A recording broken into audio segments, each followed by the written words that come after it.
No. I have another question. Speaking of spirits, um, what is our stance, our school's stance on using items like Ouija boards or tarot cards or like I understand it's okay to go to a graveyard, a cemetery, and say Nimbutsu and share just like I do on YouTube about Amida Buddha. But what is your stance on using like a EVP ghost communication app on your phone or trying to connect with them to hear what they have to say? I'm just curious on what our stance is on that. You know, um, I I think that we are the world in which we live is filled with a lot of spirits and no invisible beings. You don't need to use a board like that. Just speak your mind. Just say, I encourage all beings to entrust to Amida. Just speak out in your head or with your voice. Speak the teaching. Say, recite a few passages in the teaching, or so I think there is no need to use a Ouija board or something like that. Don't use such thing. Just speak your mind. Be Right. honest, and if you know the teaching well, other beings, invisible beings, will read your thoughts, even without you saying something, even without your intention to help them. They will read your thoughts and they will understand the teaching from your thoughts, and they will see your devotion and they will learn about the teaching. So by being an example, you can influence a lot of spirits and non-human beings just by being an example. Also by opening your mouth and addressing to them, you can and speaking the teaching and reciting some passages from the text, or just talking naturally about the teaching, they can hear and be influenced by you. So there is no need for those things, and it's So better basically that address them as you would anyone else or any yes, other sentient being with yes, respect. with Gotcha. respect and sincerity and the real genuine wish to help. And if you are genuine in this, you might have a lot of dreams about that. So, but let's don't become complicated like spiritists. You don't need to do that. Okay. Just, when you make offering to Amida Buddha in front of your altar, you say, Amida Buddha, I offer you this food in the name of all beings, or in the name of all hungry ghosts and all beings.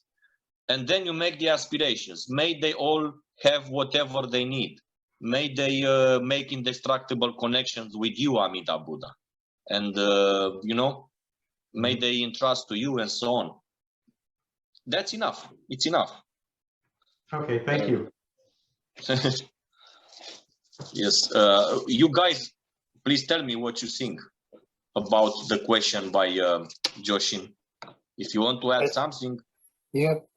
So basically, I have nothing to admit in a religious way, so regarding Jodo Shinshu, but in general, I know from a good friend who is very experienced in these things, in Ouija boards and all these kind of things.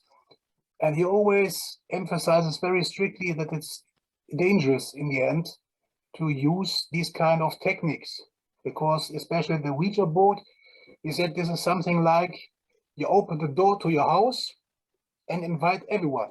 Everyone who is walking by can come to your house.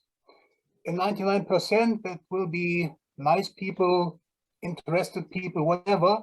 But could be also a serial killer, some complete mad person. You cannot choose. So if you speak to the spirits, for example, directly, talk about Amida, then this is a very clear message. But if you just open the gates and say everyone can come in, then you cannot choose anymore who will come in. And he said, whatever you say, whenever you send a calling outside and you try to contact someone, someone will respond. Someone will hear it and someone will respond. but who it will be, this is not in your power. So it is better to stay away from such kind of things. Even very experienced people say this, it's too dangerous at all. We live here, they live there. If you want to communicate about Amida, for example, this is okay, but it's not the right attitude just to do it because I'm so curious. I want to know, I want to see. You never know to whom you're speaking in the end. So it's a risk in the end. So I would stay away from all these techniques. Yes, we don't have chat with the spirit world. We are not interested to have a chat. We are interested to help any being and trust to Amida Buddha, make a connection with Amida. That's all. And we are protected when doing this. So we have to remember that a person of faith is always protected by Amida Buddha. So he cannot be in danger with from the spirit world. This is something that it is promised for us. But it is useless to engage in a lot of techniques like that, you know. Just always, whatever we do, we have to stick with the Dharma. Stick with the Dharma, stick with the essential, Amida. That's all. If anybody wants to hear about Amida, then he's welcome. If not, we don't care. We don't chat with them, you know. Yes. And believe me, it's a lot of I am just doing this, making offerings and trying to help all beings having a connection with Amida, and it's enough. I mean, it's powerful enough. Yes. Thank you. I dream a lot about a lot of strange creatures, you know, with whom I entrust. I try to make them trust Amida. A lot of beings, you know. But we should not look like crazy people, you know, interested in spiritism, because we are not. Yes. Okay. So, and as I always remember, there is no need to busy your mind with the spirit world. You can simply say Nembutsu and mind your own business.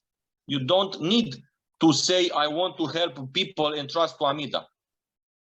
Don't do it. Don't make those ceremonies for hungry ghosts. Don't do them if you don't want. Because even if you simply entrust to Amida, many other non-human beings will hear you, will know your mind, and will entrust to Amida.